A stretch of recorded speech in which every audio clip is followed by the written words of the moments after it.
Hi everyone, it's me. Oh my gosh, you guys. I don't know if you noticed or not, but I got a new camera. I'm really excited about it. This is the first video I'm filming on the new camera. I hope you like it. I hope it looks good. I'm just kind of getting used to using this new one. I feel like I have to relearn how to do things, but bear with me. I hope things look okay. But yeah, today we are going to be doing our monthly reading wrap up for the month of July. This month I read 12 books, so a much more like normal regular month compared to June where I read 17 books. I still can't get over the fact that I read 17 books last month. How did I do that? I don't know. But yeah, 12 books this last month. It'll actually be 13 because it is July 28th today, like on the day I'm filming this. I just had to film this video a couple days earlier because it's the weekend. Once the week starts, I'm not gonna have time to film a wrap up. You know what I mean? I have a job.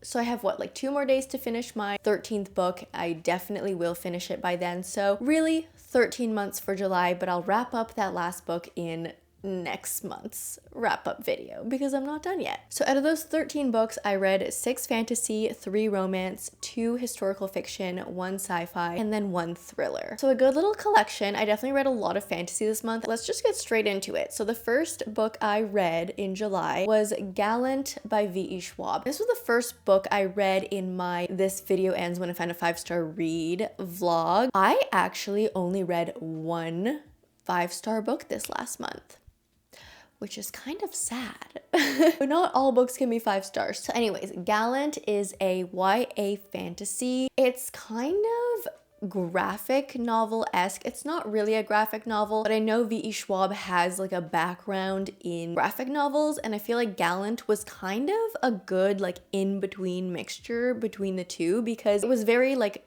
novel, like words novel, but there was a lot of significance with like images, like sketches in a journal, particularly in the story, and we had a lot of those like sketches actually in the book. Like the artwork was in the book that you could like flip through and look at, which I found was really, really fun. So in Gallant, we follow a girl named Olivia who lives in an orphanage, and it's just like a really terrible place to be. It's like very stereotypical, fictional, bad orphanage, and the only thing that she has from her mother is this old journal. She basically has the entire journal memorized because she looks back at it, she reads over it so many times, and a lot of it is like very cryptic. One day, Olivia gets this letter from an uncle that she didn't even know existed, and in the letter he calls her home to this place called Gallant. She leaves the orphanage and she discovers there's some weird kind of like witchy, ghosty stuff happening, and yeah, that's where the rest of the journey takes us. So for this book, I absolutely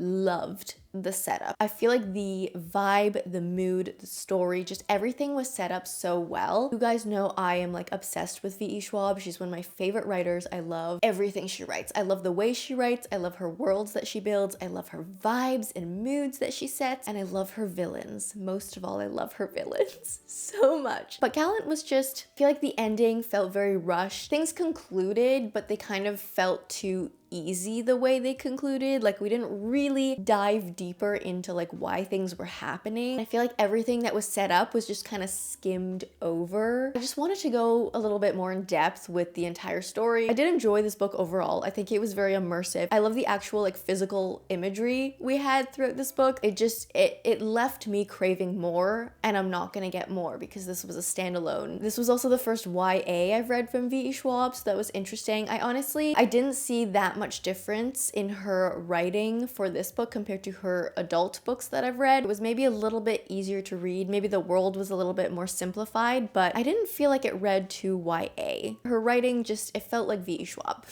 Next up in my hunt for a 5-star read was Forget Me Not by Julie Soto. I didn't think this was gonna be a 5-star read, but I was just really in the mood to read something like this. Very different vibe from Gallant. This is a rom-com about a florist and a wedding planner. So our female main character is a wedding planner. What was her name? I don't remember her name. But she is a wedding planner and she meets this brooding florist. They meet obviously because they are working in, you know, a very interconnected industry, and we kind of follow them as they work different weddings together. And this is a second chance romance, so we do get timeline jumps back and forth between like the past timeline and the current timeline. I found this was actually very well done because all of the past timeline, or like most of it at least, was from his POV, and then all the like current timeline was her POV. So I thought that was a really good decision by Julie Soto to like write the story in this way, because first of all, it was just so easy to keep track. Like you knew when you were reading his POV, you knew it was in the past, and then when you were reading her POV, you knew it was in the present. It also worked very well because this is a second chance romance. You got the POV of like his romance with her in the past, and then you get her POV with the romance with him, so you get like both sides, but in a way that like still keeps a little bit of mystery. You know what I mean? You know how like sometimes with romances, when you get dual POV, it kind of like breaks the suspense or the tension or the angst or the yearning because you already know what both sides think. And sometimes like you need to have a little mystery to have that tension. You know what I mean? Like when you only get one POV, you're like, ooh, like what does he think? Like what does he think about all this? Why did he do that? But then when you get dual POV, you know why he did all of the actions that he did, and it's like less mysterious and less just like intriguing, to me at least. I found this way with like only his POV in the past and her POV in the present worked really well because it kept that like unknown factor in both timelines. This was just pure fun. It wasn't anything like outstanding or mind-blowing. I actually enjoyed her more recent release better, the Not Another Love Song. But yeah, both of her books are interconnected. I feel like all romance authors are doing this, where their books aren't necessarily series in the sense that you have to like read one to understand the other, but they're a series in the sense that you get kind of like repeating Easter egg characters, like fun stuff like that. Julie Soto is one of those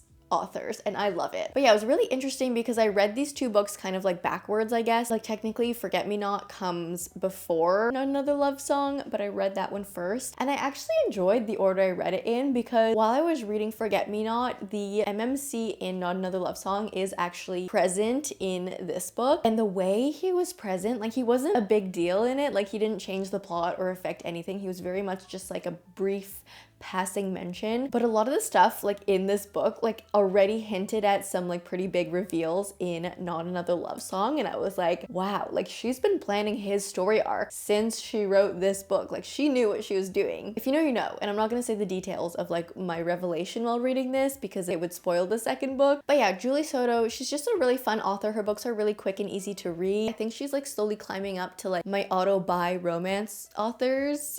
One thing though that I've noticed for both of her books so far is that like her main characters can't just cuddle. And this is something that kind of like baffles me while I was reading both of her books. I was like, why do all of her like physical interactions between her main characters have to end up in something like spicy? Like her main characters, like they can't just hug. Can't just like have a hug, have a cuddle, just like something nice. Like no, it always turns into something. And like as you guys know, I'm not like so much of a spice reader. For some reason I do enjoy Julie Soto books even though they are spicy. But sometimes I'm just like, can you just like hug each other and like that's it? Anyways, what did I read next? Okay, I read Trial of the Sun Queen by Nisha J. Tuli. This is a fantasy romance, and we follow our FMC Lore, who starts out the book as a prisoner of the Aurora King. She has been a prisoner for like basically her entire life. I think it's like 12 years she's been in prison, so it's really like everything she knows. She's been in this prison since she was a child, and she like still doesn't really even know why she was thrown into the prison to begin with, but she's there with her entire family, or like what's left of her family, and the Aurora King just, he sucks. He's a big baddie. One day, for some reason, she finds herself rescued by an unknown person, and then she finds herself in these trial with 9 other women.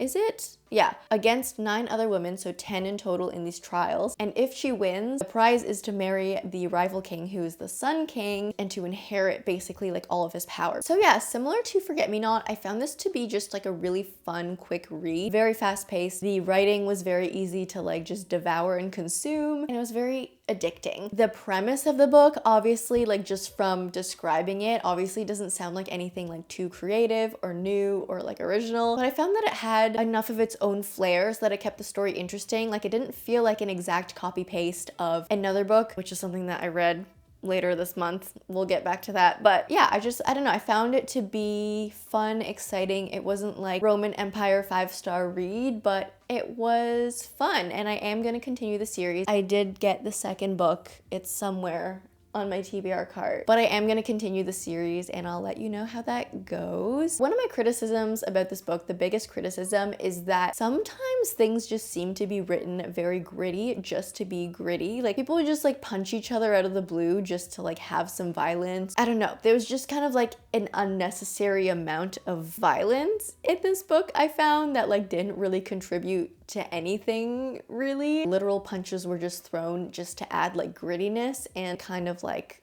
took me out of it a little bit. It was like a little too much. It was fun. The twist was very obvious, but that was Trial of the Sun Queen. And then the book that actually got 5 stars this month, the one 5-star read, was As Long as the Lemon Trees Grow by Zoulfa, Katouh. I need a moment of silence. So this was the 5-star read of the month and the 5-star read of that video that I made. So good. This is a historical fiction. We follow an 18-year-old named Saloma, I think her name is, or Salama, who was working in a hospital in Syria during the civil war. At the start of the book, she had already lost almost all of her family. She starts off the book with a lot of trauma that has actually manifested in this sort of like, I don't want to say invisible friend. It's like her trauma manifested in this like character that lives in her head that she can see as like an actual kind of like an illusion, who just talks to her constantly, reminds her of her trauma, and most importantly is constantly trying to convince her to leave Syria. But she's very conflicted because on one hand, she's working at the hospital. She feels like she's doing so much good and helping the people of her country through her work at this hospital, and she feels like if she leaves, she's gonna be like leaving all of these people. Like, who's gonna take care of them when she's gone? She would feel like she would be turning her back against her own country, so she doesn't want to leave. But then on the other hand, the one person she has left in her life is her sister-in-law and also her childhood best friend, who is actually pregnant. So for her, she's like, oh my gosh, yeah, you're right. We do need to get out of Syria so you can like have your baby safely and like raise your baby in a country that is not currently at war. So she's very, very, very torn. We follow her day-to-day life as she works at this hospital. Then one day she meets this boy. They keep crossing paths and she realizes, I'm not gonna say what she realizes, but she starts seeing this like different kind of a life that she could have maybe. And so we follow this very beautiful, heart-wrenching story. I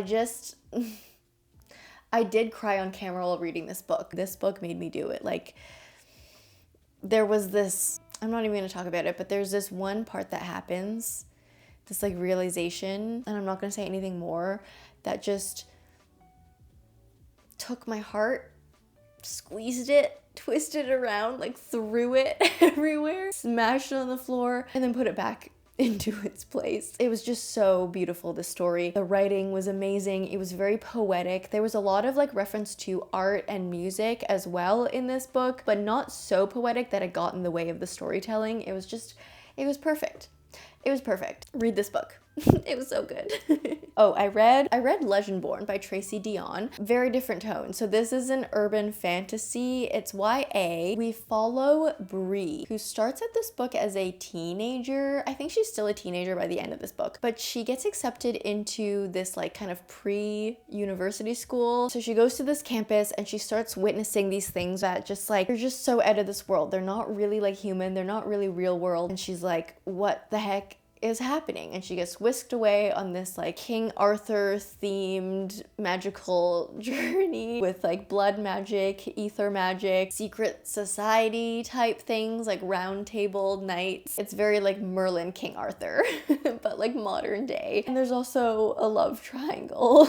Okay, so what did I think about this book? First of all, the story was fun. I feel like there were really exciting moments to the story, but there were some things that like did bug me while I was reading it. First of all, I just found this book to be very info dumpy, and I'm not the type of person who like minds info dumps. Like, I'm generally okay with info dumpy books. I read a lot of fantasy. It happens. I liked When the Moon Hatched, and that was like probably one of the most info dumpy books of the year. But I just, for some reason, the info dumps in this book I didn't really mesh with. with. Sometimes I feel like the words that were used to like describe things like could have just been simpler or like put in simpler terms. And then also everything kind of had multiple names for the same thing. Like they meant the same thing, but there were multiple names for it. And it kind of had something to do with the story, but then it was also just like, is this really necessary? Did we have to like have 3 names for each thing? And the pronunciation of the words for me was also just, I didn't know how to say anything. So good thing I was just reading in my head. I could just kind of like mumble jumble the sounds together in my head. But like if you asked me to like pronounce like any of these words out loud, I would not be able to. Also, I couldn't get past the fact that these modern day like teenage characters were calling each other like sire, knight, Merlin. They were saying things like my liege. There was just something about it that like I couldn't get into it. And like that's definitely a personal preference thing. I was just like, why are all these teenagers who have iPhones calling each other my liege? I don't know. It was just like there's a block in my head. Like I couldn't get past the vibe of that. I feel like I couldn't connect with the story and the world as much because I just couldn't take it seriously. It just felt like kids going to like Comic-Con and like cosplaying or something. Like I couldn't take it seriously. There were moments in this book that I could get over that. There is a very exciting story, but I don't know. I couldn't get past the whole like modern day teenager knight round table King Arthur thing. I don't know. It's just maybe not my vibe. It's not my mood. As I mentioned, there was a love triangle though, and that's another thing I couldn't get really into is that like usually with a love triangle, I love love triangles when you can see like pros to both suitor options. Whatever the main character chooses, your heart's gonna be broken for the other one. But for this love triangle, I like didn't care for either side of the love triangle. It was just like, I don't see the appeal in either of these guys. I couldn't get into like the romance or the love triangle side of it either. Fun story. I can see why a lot of people really love this book, but I just couldn't get into the aesthetic of it maybe. I might pick up the sequel at some point. I'm not like currently itching to like know more. If you really loved Legendborn and the series as a whole, let me know. Convince me to continue this series. Let me know if it gets better. Oh, and then I read Tangled Up in You by Christina, which was such a disappointment. Unfortunately, I was really looking forward to this book because first of all, I love Christina. A lot of their books really hit for me. Like they're just really fun reads, especially in the summer. And this one sounded so fun because it's a modern day retelling of Tangled or Rapunzel, whichever you want to call it. So our modern day Rapunzel is named Wren, and in this book, in this world, she has been homeschooled her entire life. She lives off-grid with her mom and dad, and she's never held a cell phone. She's just not connected to the modern day world at all. They're just so off-grid, disconnected from society. But at the start of the book, she has somehow managed to convince her parents to let her go to university. For the first time, she's leaving her like off-grid farm. She's gonna like meet other people her age. She's gonna get a little bit of exposure to the real world. She has very strict rules imposed by her mom. Her mom's like, you're not allowed to leave your room except for classes or food. You're not allowed to go off campus for any reason. You're not allowed to talk to boys. You're not allowed to like make friends. But of course, you know, things happen. She gets exposed to things. The dean of the school actually pairs her with this guy named Fitz to show her around campus to kind of get her caught up in class because she's kind of joining like mid-semester, I think. Things don't go as planned, of course. I was really looking forward to this. The concept just sounded really fun to me, and I don't know what I was expecting with this book, but it gave me something that I was not expecting. So it gave me Enchanted. Do you guys remember that movie from like the 2000s? Was it the 2000s? I don't remember what year this movie came out, but it was a while ago. Fairy tale, like Disney type princesses, like coming into the real world and being like absolutely confused at everything and being very obnoxiously like Disney princesses. That's pretty much what this book was. For some reason, I did not think it was gonna be like that, but like now thinking back on it, I'm like, what else did I expect? But I guess I just wasn't really in the mood for this type of a book. I just found like Wren, like her entire character, to be very much a caricature Disney princess, very much like Enchanted, like annoyingly so. Very annoying Disney princess, doesn't know what's going on, very naive, very like childlike. I had hoped that her like Disney princess side would be like a little bit more subtle and more real world and more like integrated into like an actual real world modern day retelling versus so caricature, just so exaggerated, because Ren was really annoying to me while reading this. I just couldn't understand why Fitz, or MMC, I couldn't understand why he was like even attracted to her or even liked her at all. Christina Lauren also tried to like set up this kind of enemies to lovers or rivals to lovers kind of a story arc as well, and like it didn't really work for me. I wasn't really feeling it. This book was kind of a flop for me, unfortunately. I don't think enough happened in this book. Like I feel like in terms of like actual events that happened, there wasn't too much of a story. It was just our two main characters hanging out, and then there was a story at the end of the book. Like at the very end of the book, I was like, wow, okay, stuff is actually happening. There's a plot. But throughout most of the book, it was just like the two of them hanging out in a way. It was boring for me. It wasn't what I wanted, but that's okay. And then I read Reckless by Lauren Roberts. And this is another book that I know a lot of people love. So no offense, I'm so sorry. I did not like this book. If you guys love it, you go for it. I'm so happy for you. I wish I loved this book, but I just, okay. So you guys know when I read Powerless, I was like already torn. I was already so torn because I was like, this is literally Red Queen written in a different writing style. So much of the story was identical to like very specific scenes. It was just written, I think, in a more like romance kind of a way, which is why I think Powerless is like picking up a lot more than Red Queen did. You guys know I've read so many romanticises, I've read so many fantasies. I know that a lot of romanticises follow the same tropes or the same like journey, but there's a line. There's a line for me between like similar books that follow the same journey versus similar books that are just the same.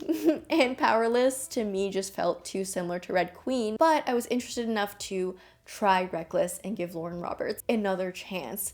But I think this is gonna be the end of my Powerless journey. So if you don't know what Powerless is, we follow a girl named Payton who is like very normal. She has no magical powers. She's Mare from Red Queen. She starts off as a thief. She steals from the prince. She ends up doing these trials. It's very, very similar. And then Reckless is the continuation. I wanted Reckless to blow my mind away. I wanted it to be amazing. I wanted it to go off and be its own book, but it fell very flat for me. I think I actually enjoyed Powerless more than Reckless. I think if you really loved and really felt connected to the main couple in Powerless, you might like Reckless because a lot of it is spent with the two main characters. But for me, I was just like, why is this entire book just these two couples bickering the entire time and then just randomly kissing each other? I wasn't feeling it. I'm so sorry. I also think, unfortunately, that this story was too similar to Dance of Thieves. So Powerless was Red Queen and then Reckless was Dance of Thieves. And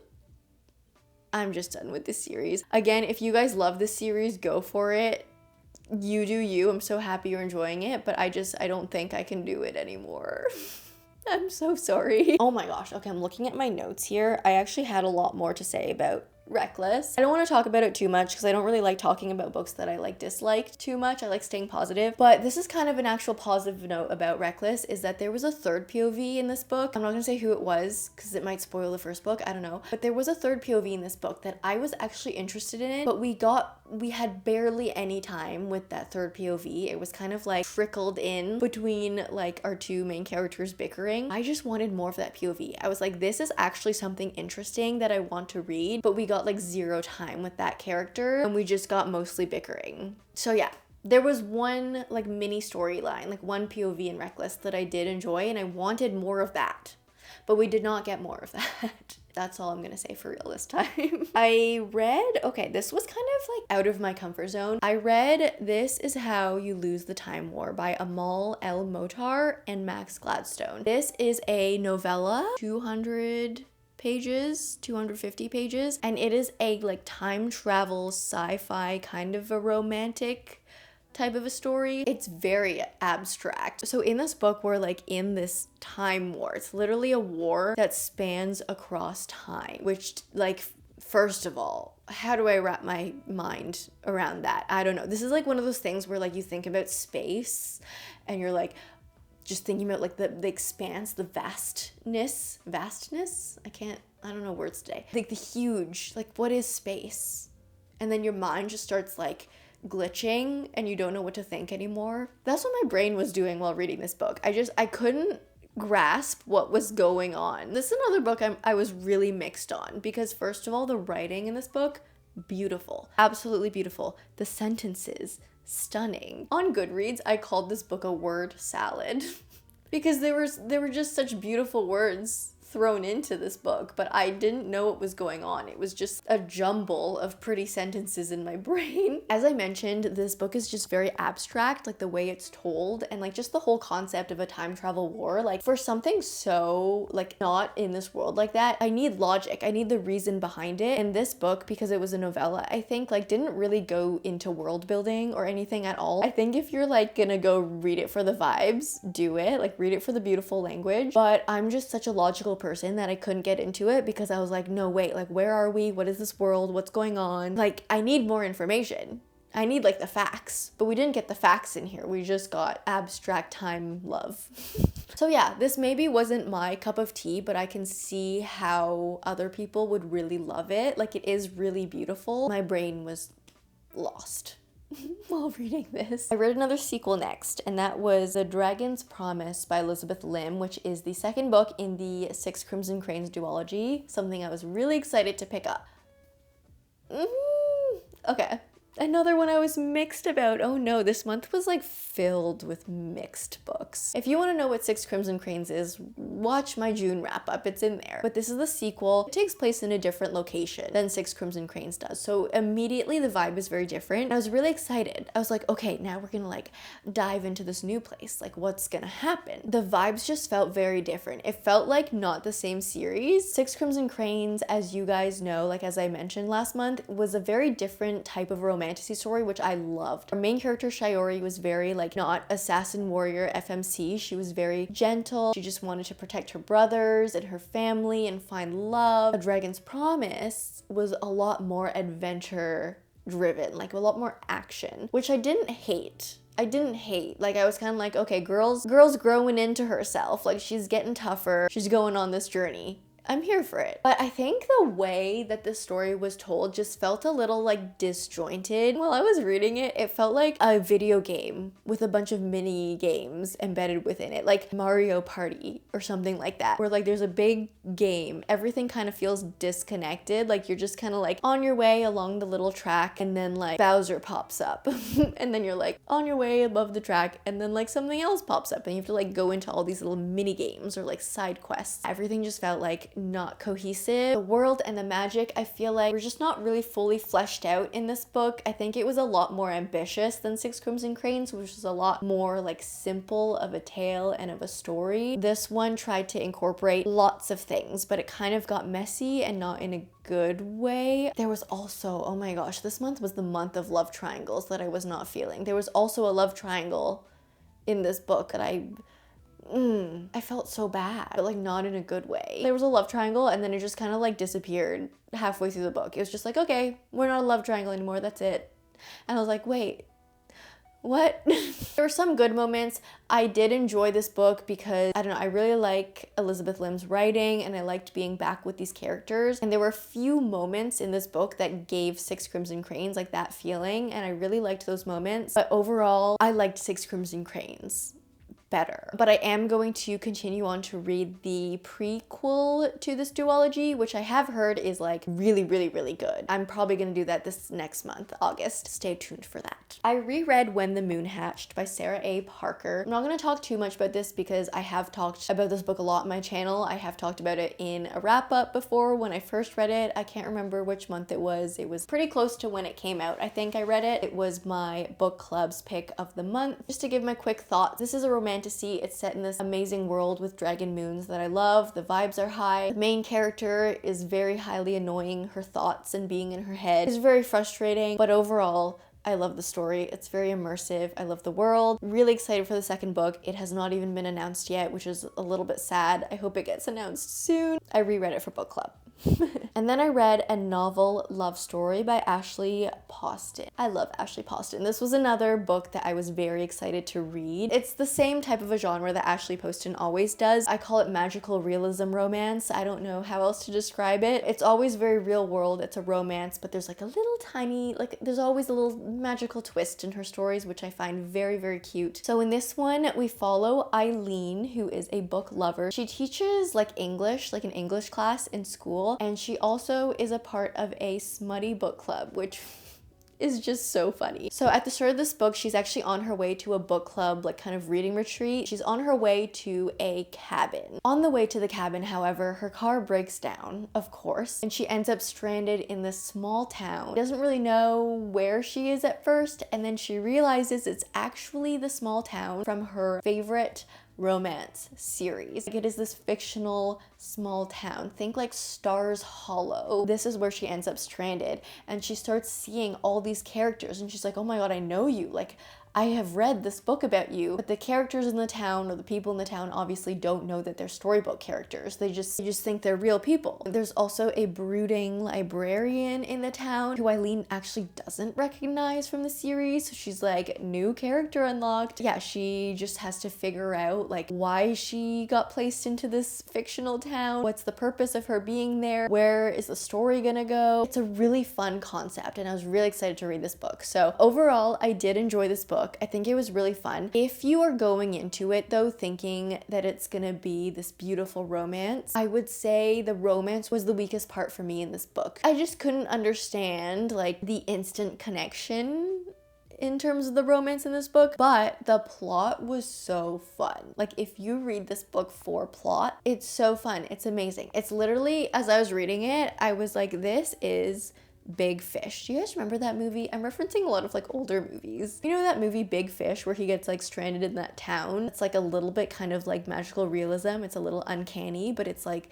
kind of cozy at the same time. It was kind of like that, but like Stars Hollow. Big Fish collaboration with Gilmore Girls was this story. Again, I loved it for the plot. The romance I wasn't really feeling. Like, there were some good moments in it where I was like, ooh, and then by the end they like almost convinced me of the romance. But I think like mostly the beginning of the romance, I was like, wait, what? Like, why are you already confessing your love for each other?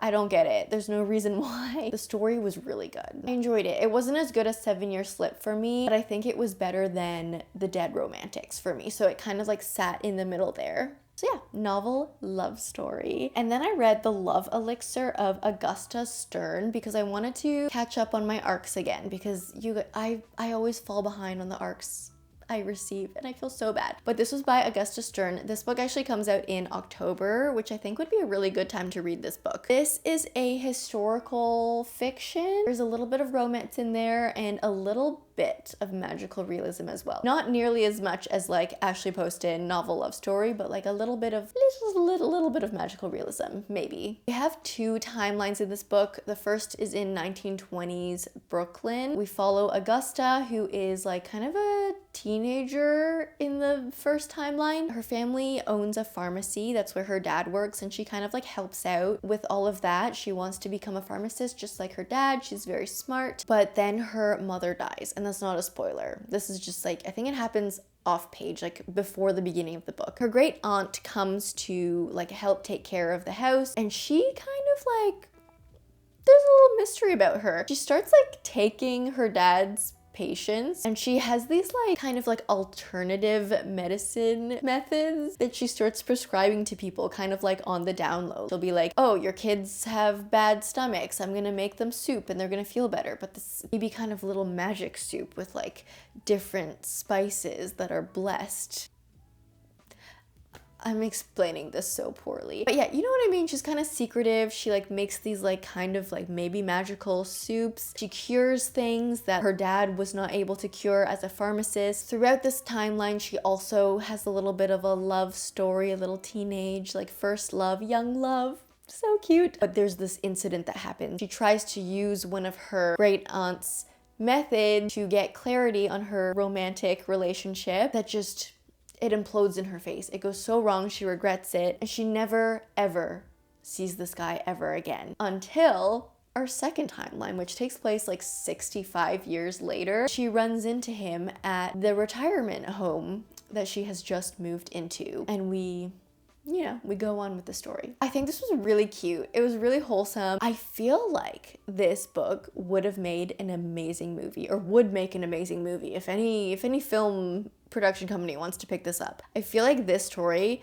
could be so cute, like told on screen. As a book, I think it moved a little bit slow. I don't know, I feel like I couldn't get into it as much as some other stories, maybe because I'm not at that stage in life yet. It was very like old folks home, which was very cute, and I have enjoyed stories like that in the past, but maybe in book form. That's what I'm saying, like it'd be a cute movie. I feel like I would be able to like get immersed more into it if I was watching it versus reading it. It was very like slice of life style, not anything crazy happening. It was just kind of day-to-day life, especially in the second timeline with the old folks home. It was very just like slice of life, day-to-day. She goes like swimming every morning. They have like a book club, which is really cute. They have like, yeah, just all these like retirement home activities. Slice of life, very slow, very like subtle storytelling. It was cozy. A lovely story, very wholesome, but it wasn't like anything that like I'm not gonna think about it forever. You know, it's not gonna live in my head rent free. That is the, what is it called? My memory these days, guys. The Love Elixir of Augusta Stern. And then yeah, the book I'm currently reading is called The God of the Woods by Liz Moore. It is like a summer camp missing persons thriller type of a book. I'm not gonna talk about it too much in this wrap up. I'll put it in my next wrap up, but I'm probably gonna finish it this month. So if you wanna hear more about it, subscribe, stay tuned. But that being said, I don't even know how long I've talked in this video. I don't know how to see like my runtime. Ooh, I've talked for a really long time. If you guys liked this video, please leave me a like and a comment. If you don't know what to comment, let me know what your favorite book of July was. If you like me, subscribe, do that bell thing, and I will see you in the next one. Bye.